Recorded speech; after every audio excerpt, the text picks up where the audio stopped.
Hello students, A2 Chemistry, chapter is Chemical Energetics, lecture number 5।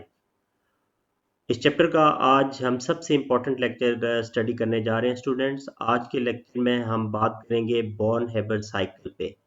आज के lecture में हम ये भी सीखेंगे how to construct Born Haber cycle और बॉर्न हेबर साइकिल की बेस पे कैसे न्यूमेरिकल प्रॉब्लम्स हम सॉल्व कर सकते हैं A2 केमिस्ट्री में।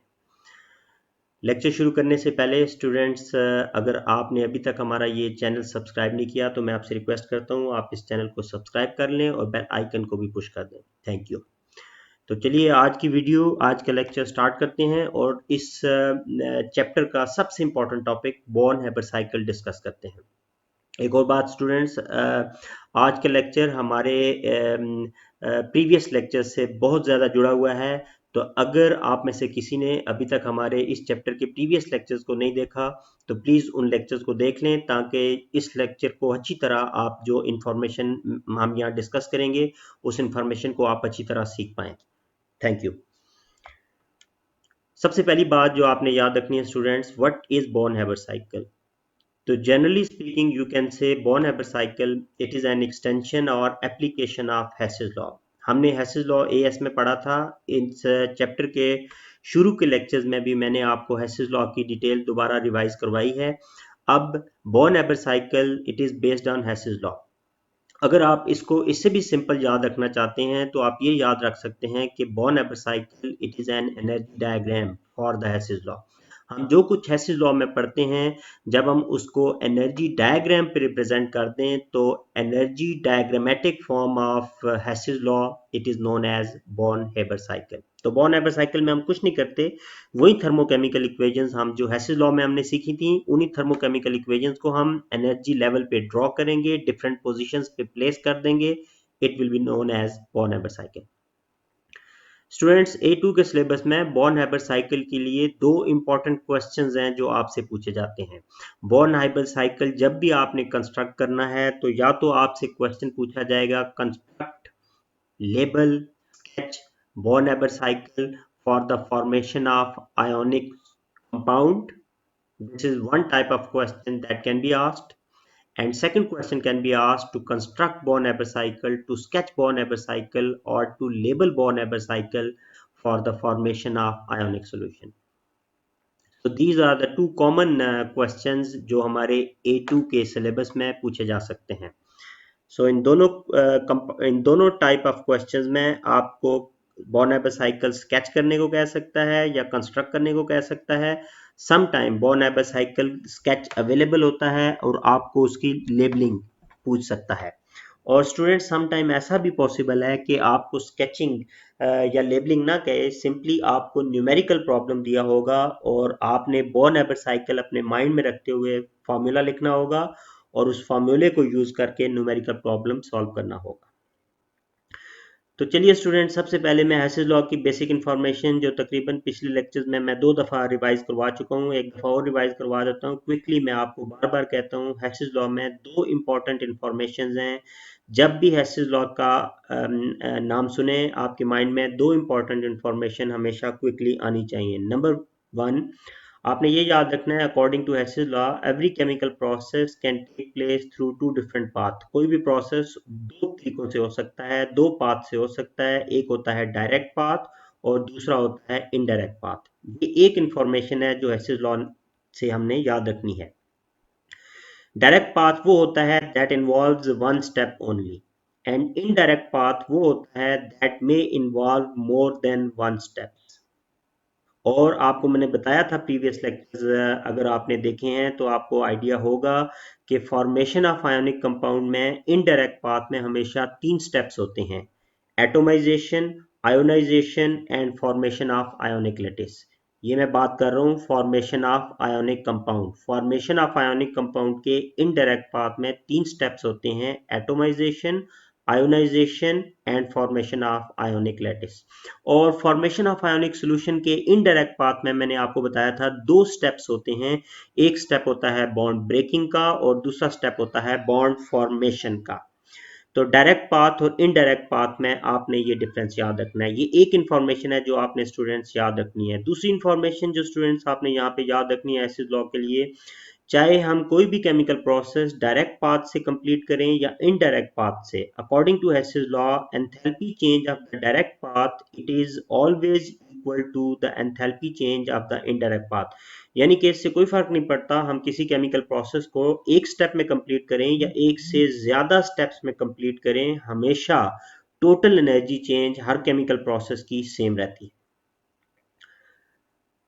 तो आइए स्टूडेंट, इस इंफॉर्मेशन को यूज़ करके आज हम बॉर्न एबर साइकिल को कंस्ट्रक्ट करते हैं। सबसे डिफ़िकल्ट एग्जांपल जो एग्ज़ाम आपके A2 के एग्ज़ाम में पूछी जा सकती है उसकी स्केचिंग मैं आपको एक्सप्लेन करता हूं, और उसके बाद 2-3 एग्जांपल्स आज आप लोग फिर प्रैक्टिस करेंगे। आज आपके इस प्रैक्टिस से आप ज़रूर सीख पाएंगे कि कैसे बॉर्न एबर साइकिल को हम स्केच कर सकते हैं और कैसे उसको प्रॉपरली लेबल कर सकते हैं। तो चलिए, सबसे इम्पोर्टेंट और सबसे डिफिकल्ट एग्जांपल जो पॉसिबल हो सकती है, it is when you are asked to construct, to sketch and label Born Haber cycle for the enthalpy change of formation of aluminium oxide. ये सबसे ज़्यादा ट्रिकी क्वेश्चन हो सकता है जो हमें स्केच करने के लिए या कंस्ट्रक्ट करने के लिए कह सकता है। एक बात याद रखनी है, जब भी आपको कोई भी आयोनिक कंपाउंड दिया हो, enthalpy change of formation of an ionic compound is always negative exothermic. ये इंफॉर्मेशन आपको क्वेश्चन में गिवन हो या ना गिवन हो, आपके माइंड में होनी चाहिए कि enthalpy change of formation of an ionic compound is negative. क्यों? देखें यहाँ पे एनर्जी डायग्राम जब हम स्केच करेंगे तो इस इंफॉर्मेशन को हमने यूज करना है। कैसे? तो आइए स्केचिंग स्टार्ट करते हैं। बॉर्न एबर साइकिल कैसे कंस्ट्रक्ट करना है आज हम ये सीखते हैं। सबसे पहले आपने क्या करना है, आप अपने नोटबुक पे पेज पे लेफ्ट हैंड साइड पे आप एक लाइन ड्रॉ करें डायरेक्टेड अपवर्ड। ये जो एरो या लाइन आप ड्रॉ करेंगे, this represents the direction of energy. तो इस एरो, इस लाइन से हमने ये रिप्रेजेंट किया कि energy is increasing in the upward direction. अब आप देखें इस एरो की हेल्प से हम डिफरेंट एंथैल्पी चेंजेस को कैसे लिंक अप करेंगे। Close to the lower end of this arrow एक हॉरिजॉन्टल लाइन ड्रॉ करें। दिस इज द पोजीशन जहां पे हम रिएक्टेंट्स को प्लेस करेंगे, और एक और हॉरिजॉन्टल लाइन भी हम प्लेस करेंगे जहां पे हम प्रोडक्ट्स प्लेस करेंगे, रिएक्टेंट्स एंड प्रोडक्ट्स। लेकिन जैसे मैंने आपको शुरू में बताया, enthalpy change of formation of ionic compound हमेशा नेगेटिव होती है, एक्सोथर्मिक होती है। तो दूसरी लाइन कहाँ पे प्लेस करनी है, ये negative enthalpy change of formation से आपको आइडिया हो गया होगा कि enthalpy change of formation of an ionic compound is exothermic, energy is released, energy is decreased, तो एरो हमारा डाउनवर्ड्स जाएगा। तो सबसे पहले आपने एक्सोथर्मिक के लिए हमेशा एरो डाउनवर्ड्स लेके जाना है। और अब आप एक इस एरो के हेड पे आप एक हॉरिजॉन्टल लाइन और ड्रॉ करेंगे। This is the position for placing product. अगर स्टूडेंट्स ऐसा होता, किसी कोई ऐसी एग्जांपल कभी एग्जाम में कोई ऐसा क्वेश्चन आ जाए जब एंथैल्पी चेंज पॉजिटिव हो, तो पॉजिटिव एंथैल्पी, मैं आयोनिक कंपाउंड की नहीं बात कर रहा, किसी और question enthalpy change of solution की एग्जांपल ले लें जो इससे नेक्स्ट लेक्चर में हम डिस्कस करेंगे। तो अगर किसी प्रोसेस में एंथैल्पी चेंज पॉजिटिव हो, एंडोथर्मिक हो, तो ये एरो इसी पोजीशन पे रहेगा, सिर्फ इसकी डायरेक्शन अपवर्ड। आपने जो पोजीशन रिएक्टेंट्स की है वहां से आपने ये एरो अपवर्ड डायरेक्शन देनी है, और जो प्रोडक्ट्स हैं वो हायर लेवल पे प्लेस हो जाएंगे, जो सिंपल आपने एनर्जी प्रोफाइल डायग्राम में पढ़ा था, ओ लेवल से पढ़ रहे हैं, एएस में भी पढ़ा था। ओके, अब हमें ये पता चल गया कि एक्सोथर्मिक और एंडोथर्मिक में रिएक्टेंट्स और प्रोडक्ट्स कैसे प्लेस करते हैं। मैं रिएक्टेंट प्लेस करने लगा हूं और प्रोडक्ट्स देखें कैसे प्लेस करूंगा। आपको पता चल गया प्रोडक्ट जो बनाना है वो Al2O3 आपने बनाना है। तो चले मैं Al2O3 पहले प्लेस करता हूं। प्रोडक्ट की पोजीशन ये है, प्रोडक्ट की एनर्जी कम है क्योंकि एक्सोथर्मिक एंथैल्पी चेंज इन्वॉल्व है। अब इसमें कोई प्रॉब्लम नहीं होना चाहिए कि डायरेक्ट पाथ में एक स्टेप में आपने Al2O3 बनाना है।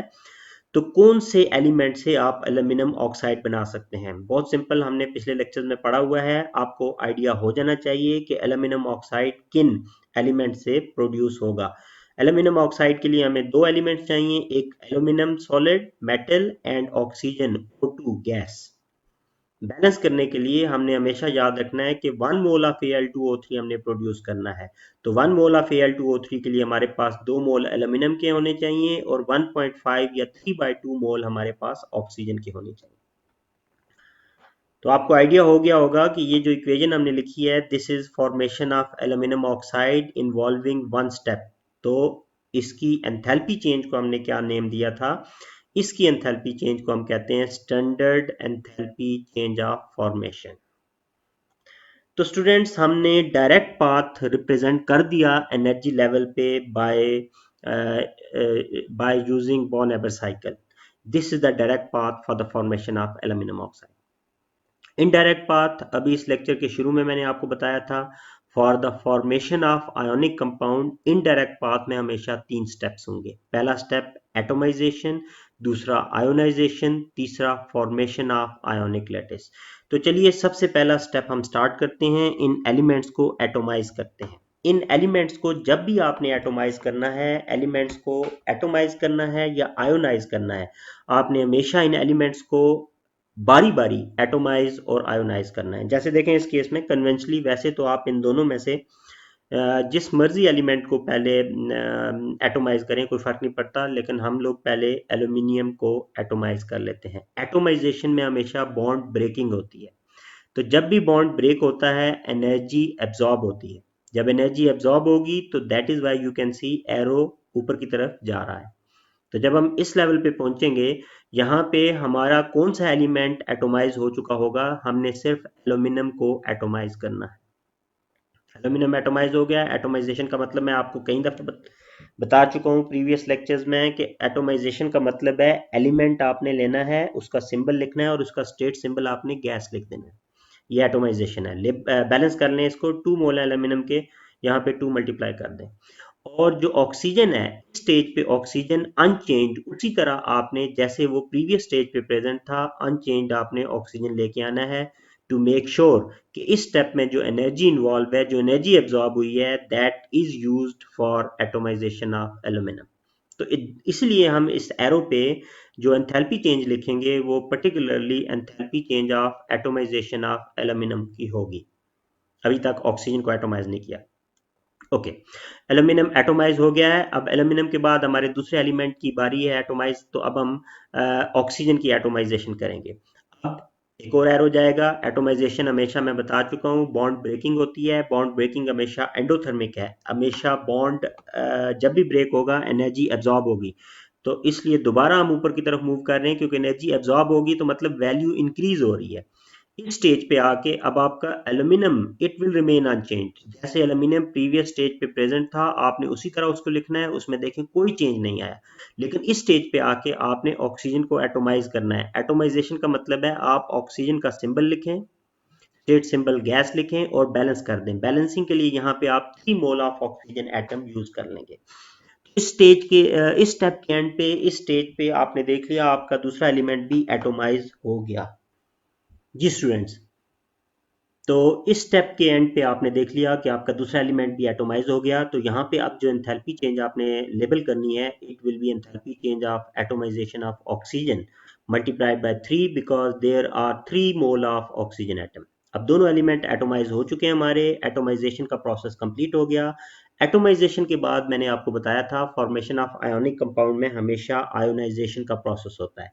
आयोनाइजेशन भी दो तरह की होती है, एक होती है ऑक्सीडेशन लॉस ऑफ इलेक्ट्रॉन और दूसरी होती है reduction gain of electron. Aluminium metal है, it will undergo oxidation loss of electron. Aluminium group number 3 से बिलोंग करता है, तो एक एल्यूमिनियम 3 इलेक्ट्रॉन लूज करेगा और 2 एल्यूमिनियम है हमारे पास, 2 मोल ऑफ एल्यूमिनियम है, तो total they will lose 6 mole of electron. Students, आप यहाँ पे ऐसा कर सकते हैं, दो आपके पास पॉसिबिलिटी है। आप यहाँ से एक एरो दोबारा अपवर्ड मूव करें। अपवर्ड मूव करने की वजह ये है ionisation energy is also endothermic. Why it is endothermic? Because it also involves bond breaking. कौन सा बॉन्ड ब्रेक होता है? Electrostatic bond, the force between nucleus and electron, it is broken. तो हमेशा आयोनाइजेशन एनर्जी भी एंडोथर्मिक होता है। तो इस स्टेप के एंड पे आपका एल्यूमिनियम एल एटम से एल आयन 3 प्लस बन जाएगा और आपके पास चूंकि 2 मोल ऑफ एल्यूमिनियम आयन है तो आपके पास टोटल जो इलेक्ट्रॉन यहाँ पे डिस्प्ले होंगे 6 मोल ऑफ इलेक्ट्रॉन यहाँ पे प्रोड्यूस हो जाएंगे। आपने सिर्फ एल्यूमिनियम को आयोनाइज करना है। ऑक्सीजन स्टेप में कोई उसने एंथैल्पी चेंज अपनी इन्वॉल्व नहीं की, तो ऑक्सीजन हमारे लिए अनचेंज्ड बिल्कुल 3 मोल ऑफ ऑक्सीजन जो थे वो उसी तरह ऊपर हम लिख देंगे।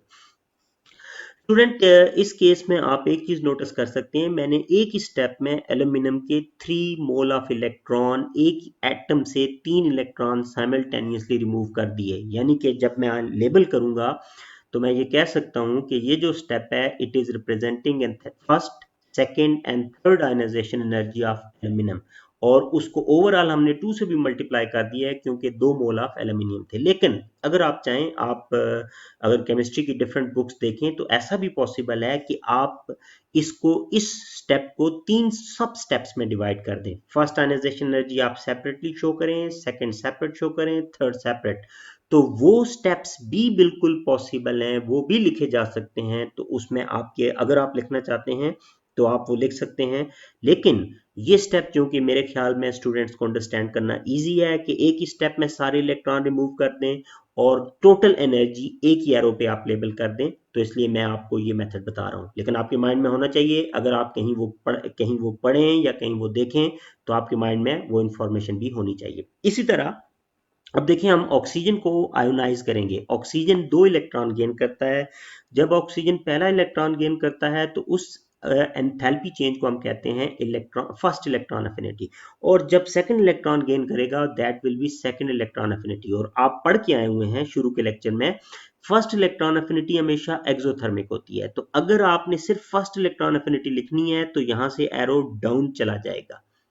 लेकिन हमारे पास यहाँ पे 2 इलेक्ट्रॉन एफिनिटी हैं, फर्स्ट प्लस सेकंड, और first plus second electron affinity का सम हमेशा पॉजिटिव होता है। इसलिए मैं एक ही स्टेप में ये दोनों इलेक्ट्रॉन एफिनिटी शो करूंगा और एरो अपवर्ड मूव करेगा।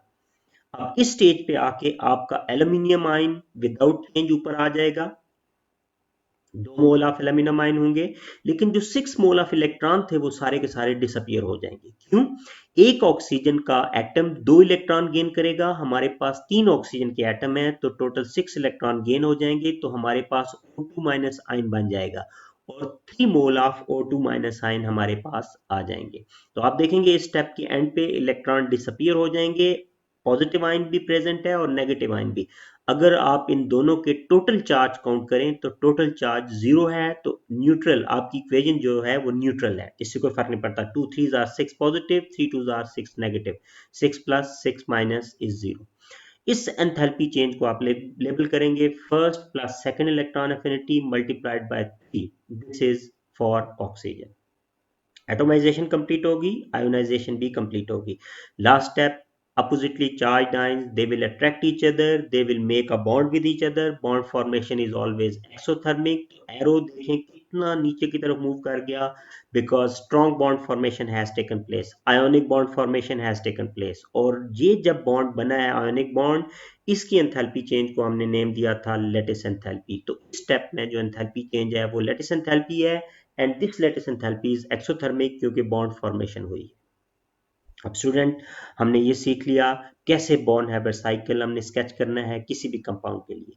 अब जब आपको ये बॉन्ड हैबर साइकिल स्केच करना आ गया तो आपको इस पे हेसिस लॉ अप्लाई करना भी आ जाना चाहिए। तो देखें, हम यहाँ पे उसी तरह हेसिस लॉ अप्लाई करते हैं। हम सबसे पहले इनिशियल स्टेज मार्क करते हैं। कोशिश करें इनिशियल स्टेज आइडेंटिफाई करें अपने माइंड में कि कौन सी पोजीशन इनिशियल स्टेज होगी और कौन सी फाइनल स्टेज होगी। तो चलें, अगर आपने मार्क कर लिया इनिशियल स्टेज और फाइनल स्टेज तो मैं आपको बताता हूँ stage is the initial stage. क्योंकि देखें यहाँ से 2 एरो स्टार्ट ले रहे हैं, एक एरो अपवर्ड मूव कर रहा है, दूसरा डाउनवर्ड, तो दिस इज इनिशियल स्टेज। और and Al2O3 is the final stage. क्योंकि यहाँ पे 2 एरोज हैं, दोनों यहाँ पे आके एंड हुए हैं, तो जहाँ पे दोनों एरोज एंड हुए वो फाइनल स्टेज होती है, और जहाँ से दोनों एरोज स्टार्ट लें वो इनिशियल स्टेज होती है। तो इसका मतलब क्या है, जैसा कि मैं आपको बार बार प्रीवियस लेक्चर में स्टूडेंट बताता आया हूँ, जब भी कोई आयोनिक कंपाउंड होता है तो आयोनिक कंपाउंड के डायरेक्ट पाथ की एंथैल्पी चेंज हमेशा एंथैल्पी चेंज ऑफ फॉर्मेशन होती है। ये बात बार बार मैं आपको बता चुका हूँ, अब आपको ये बात याद हो जानी चाहिए कि आयोनिक कंपाउंड की फॉर्मेशन में enthalpy change of formation is the direct path. तो इनडायरेक्ट पाथ क्या हो जाएगी? इनडायरेक्ट पाथ हो जाएगा sum of enthalpy change of atomisation of aluminium multiplied by 2 plus atomisation of oxygen multiplied by 3 plus, देखिए हम ऊपर की तरफ मूव कर रहे हैं, first plus second plus third ionisation energy of aluminium multiplied by 2 because there are 2 mole plus first plus second electron affinity of oxygen multiplied by 3 because there are 3 mole of oxygen plus lattice enthalpy of aluminum oxide। देखिए हेसिस law को हमने उसी तरह apply किया जैसे हमने इससे previous lecture में थर्मोकेमिकल इक्वेशन लिखी थी और हेसिस लॉ अप्लाई करके फार्मूला डिराइव किया था। तो फार्मूला डिराइव करते हुए चाहे बॉर्न एबर साइकिल आपके सामने हो चाहे हेसिस लॉ साइकिल हो, इससे कोई फर्क नहीं पड़ता, फार्मूला आपका सेम ही डिराइव होगा।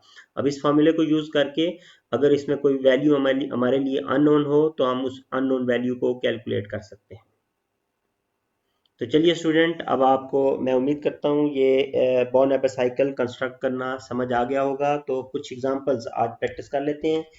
मैं आपको एग्जांपल देता हूँ, आपने वीडियो पॉज करनी है, स्केचिंग करनी है और आपने चेक करना है कि कितना आपने करेक्टली कंस्ट्रक्ट किया है बॉर्न एबर साइकिल और कितना करेक्टली आपने उसे लेबल किया है। तो चलिए स्टूडेंट, जो आज की पहली एग्जांपल जो आपने प्रैक्टिस करनी है, it is the sketch and label Born Haber cycle for the standard enthalpy change of formation of calcium fluoride।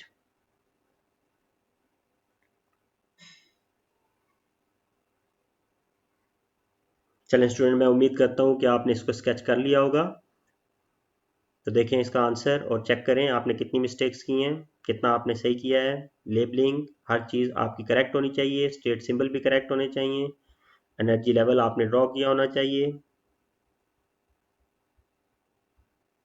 Exam में अगर हम कोई एक स्टेप भी रॉन्ग लिखेंगे या कोई एक स्टेट सिंबल भी मिस करेंगे तो हमें -1 पेनल्टी फेस करनी पड़ेगी।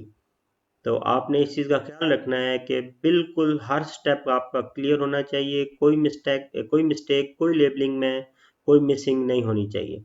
अब देखें यहाँ पे एक डिफरेंस ये जो आप नोटिस अगर आपने किया हो और आपने अगर correctly born Haber cycle construct किया हो तो स्केचिंग में आपने देखा होगा फ्लोरीन हमारे पास दो एटम है नो डाउट, लेकिन एक फ्लोरीन का एटम एक इलेक्ट्रॉन गेन करता है तो फर्स्ट इलेक्ट्रॉन अफिनिटी इन्वॉल्व हुई है, जिसकी वजह से यहाँ से एरो नीचे लेके आना था आपने। This is first electron affinity और वो फर्स्ट इलेक्ट्रॉन अफिनिटी हमने मल्टीप्लाई बाय 2 करनी थी क्योंकि दो मोल ऑफ एटम थे लेकिन फर्स्ट इलेक्ट्रॉन अफिनिटी इन्वॉल्व थी और फिर ये आयंस कंबाइन होके लैटिस एंथैल्पी यहाँ पे इन्वॉल्व थी। स्टूडेंट, मैं समझता हूँ आपने काफ़ी हद तक करेक्ट कर लिया होगा। नेक्स्ट एग्जांपल ट्राई करें। Sketch and label Born Haber cycle for the enthalpy change of formation of sodium sulfide। Video pause कर लें, स्केचिंग कर लें, उसके बाद आप चेक कर लें।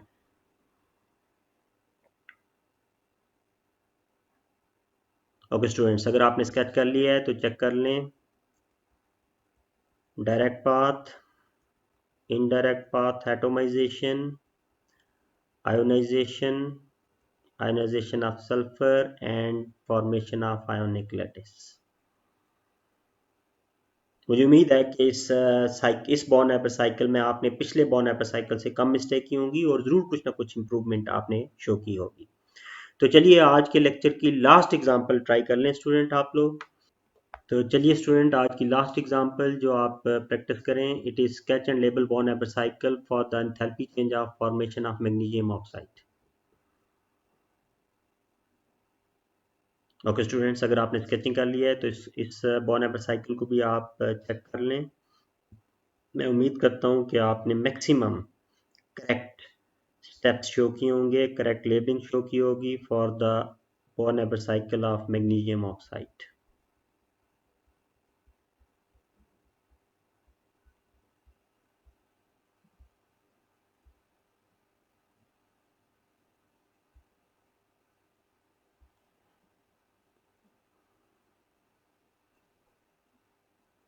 ओके स्टूडेंट्स, आई होप कि आपने बहुत अच्छी तरह सीख लिया होगा कि बॉर्न एबर साइकिल को हम कैसे कंस्ट्रक्ट कैसे स्केच कर सकते हैं और कैसे लेबल कर सकते हैं। और इसके बाद आपको बॉर्न एबर साइकिल स्केचिंग के बाद आपको हेस लॉ फार्मूला भी डिराइव करना आ गया होगा। मैं कुछ आपको होम असाइनमेंट के तौर पे कुछ एग्जांपल देता हूं जो आप नोट कर लें और आप ये सेल्फ असाइनमेंट के तौर पे ये प्रैक्टिस कर सकते हैं।